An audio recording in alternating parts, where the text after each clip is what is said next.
Welcome to Nasdaq TradeTalks. I'm your host, Jill Malandrino, Global Markets Reporter at Nasdaq, coming to you live from Mainnet 2024 by Masari. Joining me for this segment, we have Sandy Kaul. She's Senior Vice President and Head of Digital Assets and Industry Advisory Services at Franklin Templeton.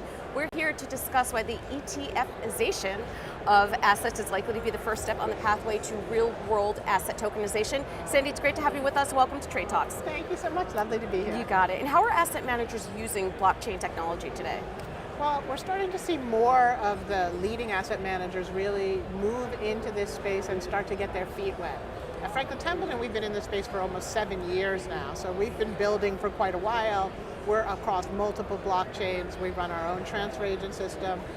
We're working in public chains, but you're starting to see at least more of our peers beginning to think about private chains, think about small pilots and small movements into the blockchain-based space, and that's really opening up the thinking and the understanding of the opportunity. So that's been the biggest shift that we've seen in the past couple of years. What new functionalities beyond crypto ETFs might blockchain technology unlock for asset managers and their clients? How are they using it? Right, so the biggest thing that it unlocks is the idea that your payments and your assets are going to be on the same rails.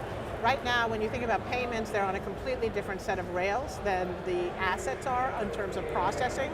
That's why, at best, it takes an entire day to get a trade settled. Most trades take several days.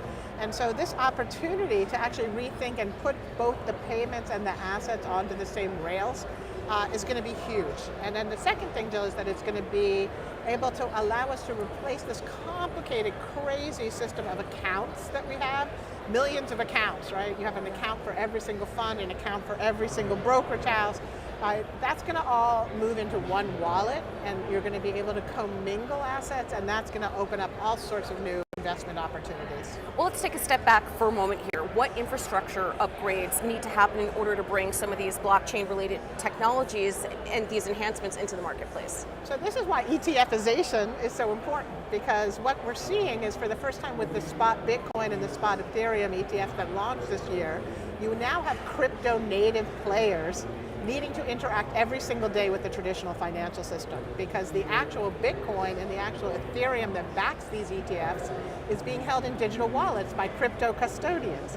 And so now you are starting to see the integration of the crypto native and the traditional financial ecosystems around operational processes.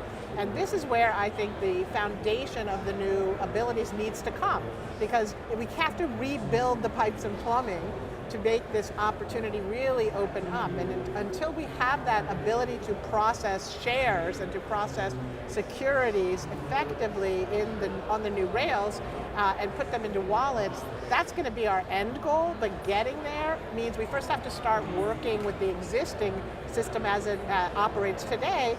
And by putting these things into an ETF wrapper, I can put them into those very complicated accounts that I was telling you about, so that they show up in my reporting system side by side with my other holdings. And that's why this ETF-Ization is such an important first step. So once this infrastructure is built, what are your expectations in terms of growth for adoption and tokenizing real-world assets? Yeah, so I see a few stages. First, I think you're going to see these crypto exposures become a new type of liquid alternative that can be used to diversify retail portfolios.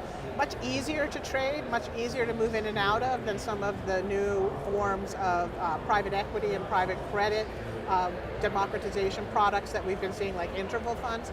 I think that for a big part of the audience, getting exposure to alternatives via crypto is going to become a standard part of the model portfolio, so that will bring in a lot of retail assets as part of managed accounts. Then I think once you start to see that infrastructure and that comfort with having these exposures, you're going to start to see more interest in actually investing in the protocol space and liquid strategies around tokens. And then I think that's going to then move into the same wallet that these real-world asset tokenizations will eventually occur in. And then all of a sudden now you can trade Ethereum alongside Apple, alongside Google, and you can really start to look at sectors and sector exposures in a new way. I mean, it's such a great point that you bring up, because there is that demand out there to diversify into perhaps assets that aren't correlated to the market through private asset investments, it doesn't have the liquidity profile such as digital assets. That's a great point that you bring up, because I think that's perhaps not widely understood just how illiquid some of these assets can be. Yeah, I mean, I think there's just, as I say, everyone has their aha moment with digital assets, and I'm super excited because I think a lot of people are going to be having aha moments in the next year when they start to understand, wow, this actually fulfills all of the diversification, all of the liquidity, and all of the innovation efforts that I'm looking to get into portfolios. And it's hard once you understand that not to be excited. Yeah. All right, Sandy, appreciate the insight. Thanks for joining us on Trade Talks, and thanks for joining me from Mainnet. I'm Jill Malandrino, Global Markets Reporter at Nasdaq.